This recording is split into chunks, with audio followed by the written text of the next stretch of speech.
n'est jamais trop tôt pour lutter contre les inégalités. Parce que le monde change et que les femmes aussi en sont les architectes. Parce que nous avons besoin de modèles inspirants pour atteindre les objectifs de parité. Pour que ce sujet n'en soit plus jamais un. Pour réussir cette transformation, il nous faut de l'ambition. Sur tous les sujets qui comptent, c'est à nous d'agir. Ensemble, faisons bouger les lignes.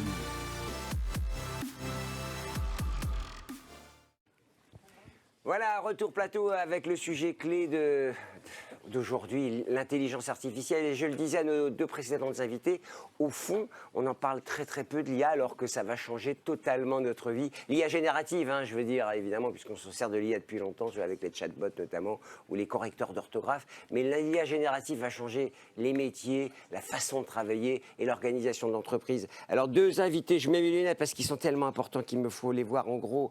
Marion Charles, du Crédit Mutuel Alliance Fédérale. Bienvenue. Merci, bonjour à tous. La vision d'une grande banque sur ce sujet, on vous attend parce qu'il y a l'usage, quand ça va impacter les clients, mais ça va impacter l'organisation du travail.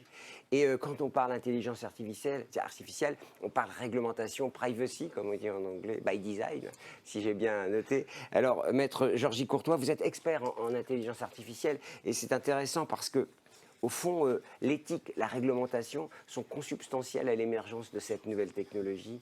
Et c'est vrai qu'il faudra y réfléchir de manière très précise. Et d'ailleurs, la réglementation européenne qu'avait lancée Thierry Breton vise à réglementer l'intelligence artificielle générative notamment pour évidemment cadrer les usages et bien entendu les éventuelles dérives. J'ai trop parlé. Alors, cher maître, un expert disait, je regardais sa vidéo, on ne mesure pas à quel point ça va être une révolution. Et finalement, personne n'en parle, en tout cas quand je vois les programmes politiques de nos candidats. Est-ce que cette révolution, elle est aussi marquée? Et est-ce que les entreprises s'en emparent? Alors, cette révolution est marquée, oui, parce qu'on est sûr que ça va changer la manière de fonctionner dans la société, parce comme on l'a vu tout à l'heure, les uns et les autres vont devoir s'adapter, les métiers vont s'adapter en fonction de l'arrivée de l'intelligence artificielle. Et ensuite, on a la chance en Europe d'être ceux qui avons créé la première réglementation, donc c'est l'IA Act, réglementation européenne sur l'intelligence artificielle. Je crois que c'est important, ça date de mai. Oui, exactement. Petit focus, cher maître, point juridique, tuto juridique. Tuto juridique. Alors, très rapidement, le concept du règlement européen sur l'IA, c'est que ça crée une catégorie d'intelligence artificielle interdite. Vous n'avez pas le droit de faire du crédit social, par exemple. Vous n'avez pas le droit de créer des intelligences artificielles qui vont faire des analyses subliminales, enfin qui peuvent influencer les êtres humains. Donc il y a quand même c'est surtout un volet éthique. En fait, ce règlement IA a été imaginé comme un volet éthique. Donc ça, c'est ce qui est interdit. Et puis après, il y a des réglementations à haut risque, et notamment dans les réglementations à haut risque, il y a toute une obligation de transparence, de gestion, de déclaration. Et vérification de l'IA. J'ai découvert ça dans la santé. Il faut que des experts contrôlent les diagnostics de l'IA, par exemple. Exactement. En fait, il y a un concept, c'est human in the loop. C'est qu'il faut toujours qu'il y ait un être humain qui soit là, qui puisse intervenir, appuyer sur le bouton, arrêter l'IA s'il y a un problème. Et donc là-dedans, tout ça, il y a évidemment toutes les problématiques. RSE, parité, pour ne pas qu'il y ait des biais. Biais genrés, bien entendu. Exactement. Et on y est ou pas?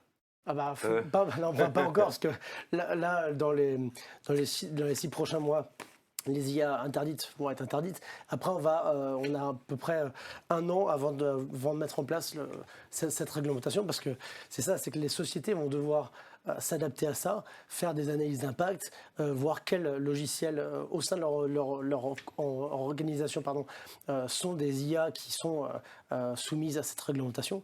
Donc, ce qui veut dire que, pour répondre à votre question de tout à l'heure, en fait, cette réglementation va nous obliger à y réfléchir, être. à définir une trajectoire. Exactement. En tout cas. Marion, évidemment, quand une grande entreprise est confrontée à cette technologie, alors vous particulièrement, comme je le disais, d'un point de vue usage, puisque notamment le client va se retrouver parfois à des machines qui va faire des choix pour lui et ou pour elle, et évidemment dans la gestion RH, dans la gestion des personnels. Alors, est-ce que d'abord vous avez le sentiment, vous rencontrez, j'imagine, des collègues, est-ce que ce sujet a été pris à bras le corps? Alors, le sujet a été pris à bras-le-corps et depuis de nombreuses années, parce qu'on a l'impression que l'intelligence artificielle, en tout cas, s'est révélée aux yeux du monde avec le lancement de ChatGPT il y a à peu près 18 mois. Novembre 2022. Novembre 2022, c'est ça. Enfin, c'était fin. Donc, Ça fait moins que ça alors. Et du coup, la réalité, c'est que les grandes entreprises en France, elles ont commencé entre 2015 et 2018. Au Crédit Mutuel Alliance Fédérale, on a commencé dès 2015 les travaux sur l'intelligence artificielle avec la volonté double de maîtriser la technologie pour justement instaurer un cadre, toujours garder le contrôle sur ce qui est fait, la compréhension des algorithmes qui nous permettent d'être certains de ce qui va impacter le client, de pouvoir être auditable. Et c'est hyper important au niveau bancaire de pouvoir garantir vis-à-vis de nos clients cette auditabilité de tout le code informatique pour pouvoir avoir de la performance. Et le deuxième, c'est de trouver, une fois qu'on a maîtrisé cette technologie, regarder comment on la déploie à l'échelle au sein de l'entreprise. Et c'est vrai que dans notre organisation, nous avons fait le choix en fait, de centraliser cette expertise parce que elle est rare, elle est précieuse. Il est illusoire de penser qu'on peut la déployer partout dans l'entreprise. Donc des équipes qui sont spécialisées, centralisées, qui gardent toujours ce cadre de contrôle et qui travaillent avec les métiers, avec les différentes équipes pour pouvoir la déployer, transformer les métiers, accompagner le changement puisque ça nécessite en fait une évolution de notre travail à tous au quotidien. À la fois dans les équipes informatiques, parce que même le métier du développeur informatique va changer, mais au niveau de tous les métiers différents, et puis aussi un volet pour accompagner les clients dans cette compréhension.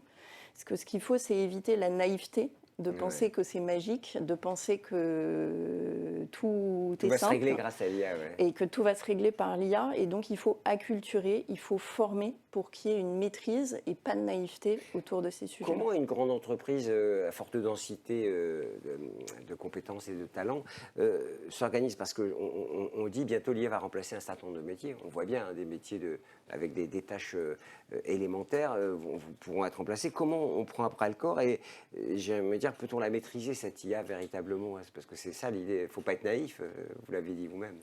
Alors, ce qu'il faut rappeler, c'est ce que c'est que l'IA. Donc, alors c'est peut-être parce que l'IA générative, parce que c'est évidemment là que se niche l'IA générative. Vous en parlerez. Ça reste des statistiques. C'est le prochain mot probable. Une fois qu'on se dit ça, on se dit qu'on est loin d'une vraie intelligence au sens humain et qu'il y a encore plusieurs années, vraisemblablement plutôt au moins une dizaine d'années, avant qu'on soit dans des formes autonomes qui arrivent à reproduire de la réflexion. Donc à partir du moment où c'est de la probabilité et du mot le plus probable et qu'on le repose dans ce contexte-là, on se rend compte que ça va faire évoluer les métiers, c'est indéniable. Mais par contre, l'œil humain, le contrôle d'un être humain à toutes les étapes va rester nécessaire parce que un des grands enjeux aujourd'hui, c'est que l'IA a des hallucinations. Ah oui. Donc qu'est-ce que ça veut dire avoir des hallucinations? Vu qu'on est sur des probabilités, le mot qu'on pense être le plus probable par rapport aux écrits de l'humanité, quand on repositionne comment ça fonctionne techniquement, ça veut dire qu'on peut se tromper. Donc ça veut dire qu'on peut faire d'énormes bêtises. Je vous cite un exemple. Quand on a entraîné les intelligences artificielles génératives du Crédit Mutuel, on l'a entraîné sur nos propres données, parce qu'on veut une maîtrise interne, et donc on lui a demandé de nous faire des conseils financiers, l'examen type du BTS Banque. Et ben, l'IA générative nous avait créé un PEA joint. Il avait répondu, on peut proposer à nos clients un PEA joint. Et ben, c'est un produit qui n'existe pas, mais parce qu'il avait lu que le PEA était un bon placement financier et qu'il y avait des comptes joints, il avait réuni les deux idées. Ça n'existe pas. Et donc, pourquoi l'être humain sera clé? Parce que justement, c'est l'être humain qui va dire non, attention, là, on est sur une mauvaise réponse. Il y a des métiers quand même, je pense à la création, dans nos métiers de journaliste, c'est vrai que des photos, des films, des maquettes, évidemment, vous appuyez sur le bouton, ils vous sortent un document. Donc il y a quand même des métiers qui sont en tension, en tout cas qui sont en risque, indéniablement. Mais c'est vrai qu'on espère que l'homme gardera la maîtrise. Si on regarde Terminator et Skynet, on stresse un peu. Cher maître, alors est-ce que c'est une histoire de règlement, la maîtrise de l'IA exclusivement? Alors pas que de règlement, mais je suis ravi d'entendre Marion parler de l'IA et d'expliquer que c'est avant tout statistique, parce qu'il faut vraiment revenir là-dessus. En fait, on a l'impression que c'est magique, ça ne l'est pas du tout. Et d'ailleurs, vous parlez d'IA générative, c'est une toute petite partie de l'IA générative. L'intelligence artificielle, c'est beaucoup plus que l'IA générative. Ça a fait le buzz parce que c'est très impressionnant, notamment sur la création. Mais c'est pas tant ça. Alors, est-ce que c'est que du règlement? Non, c'est pas que du règlement. Vous savez, c'est posé la question en Europe de est-ce que le règlement européen qui a été mis en place, est-ce que c'est une bonne chose pour l'Europe ou pas? Est-ce que c'est une bonne chose pour le monde ou pas? C'est quand même la question qui s'est posée. Le RGPD, qu'on avait mis en place sur la privacy des data, avait quand même fait école dans le monde entier. C'est exactement ce que j'allais vous dire. Vous me retirez les mots de la bouche. Pardonnez-moi, cher maître. Non, mais c'est exactement ça. Parce que je prends, moi, l'exemple, l'IA Act a été construit de la même manière que le RGPD.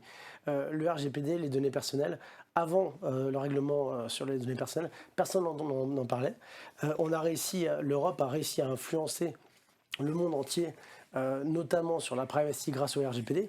Et je pense que l'objectif de l'IA Act, c'est aussi un texte très très politique pour influencer le monde sur une vision particulière de l'IA. Il faut voir aussi que, comme je le disais, c'est un texte avant tout éthique. Donc l'idée, c'est de pousser les principes humanistes européens à travers ça. Et dans la mesure où ce règlement s'applique aux personnes, enfin aux sujets européens, aux entreprises qui utilisent une IA sur des sujets européens, etc.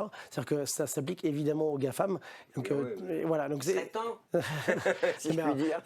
Et après, en plus, il faut prendre cet IA Act en parallèle avec le DSA et le DMA qui viennent combiner. En fait, Aujourd'hui, ça va être la journée des acronymes. Les DSM, les RGPD, le CSRD. Digital Service Act et Digital Marketing Act. Oui, mais il faut le rappeler parce que tout le monde n'est pas comme vous, expert. Dernière question pour vous deux. Un risque, une opportunité grâce à l'IA? Alors, le risque, on est aujourd'hui sur le symposium parité. Le risque, c'est les biais algorithmiques. Le fait que les IA sont avant tout créés, les algorithmes, par des hommes blancs, pour des hommes. Et du coup, ça crée un biais. Ce qui fait que, notamment, il y a eu un test qui avait été créé, je crois que c'était chez Amazon, l'analyse des CV, ça sortait en fait souvent les CV des hommes et ça excluait les CV des femmes parce que ça avait été entraîné comme ça. Donc, ça c'est le gros risque. L'opportunité, c'est avant tout un gain de productivité. Et pareil, je ne pense pas que l'IA va remplacer les métiers, notamment parce qu'on parle des journalistes, des avocats. Ok, ça va améliorer, en tout cas, ça va forcer ces métiers à se concentrer sur la haute valeur ajoutée de leur propre métier et ça va supprimer les tâches un petit peu redondantes et inutiles. Vous êtes toujours indispensable, cher maître, je vous le dis. Alors, un risque, une opportunité si on résume. Je dirais moi plutôt qu'un risque, un enjeu, puisque le risque a été cité. L'enjeu, c'est la formation et encore la formation de chacun et de chacune d'entre nous, pour justement arriver à le maîtriser et à avoir des bons résultats. Parce que, comme je l'ai dit, vu qu'on est sur une science qui n'est pas exacte, mais sur une réponse à une question posée, l'enjeu de demain et de tous en tant que citoyens, en tant que salariés, en tant que collaborateurs d'un groupe ou en tant qu'entrepreneurs, ça va être d'apprendre à discuter avec ces intelligences artificielles génératives pour en exploiter vraiment le meilleur et en tirer le plus grand bénéfice. Et donc, vis-à-vis des RH largement représentés aujourd'hui, lancer les plans d'accompagnement et de formation pour que justement chacun et chacune au sein des entreprises soit bien préparé à cette révolution. En opportunité, je pense que ça va faire disparaître des tâches qui étaient fastidieuses, parce que là où les gains sont les plus forts, c'est justement sur ce qui est répétitif, sur ce qui demandait énormément de temps. Et donc, une des opportunités, ça va être justement de recentrer les collaborateurs et les collaboratrices sur des tâches à plus haute valeur ajoutée et d'accélérer aussi les innovations, les durées de vie d'un projet. On dit souvent qu'en informatique, les projets sont assez longs pour arriver et donc des gains sont à espérer dans ces domaines-là.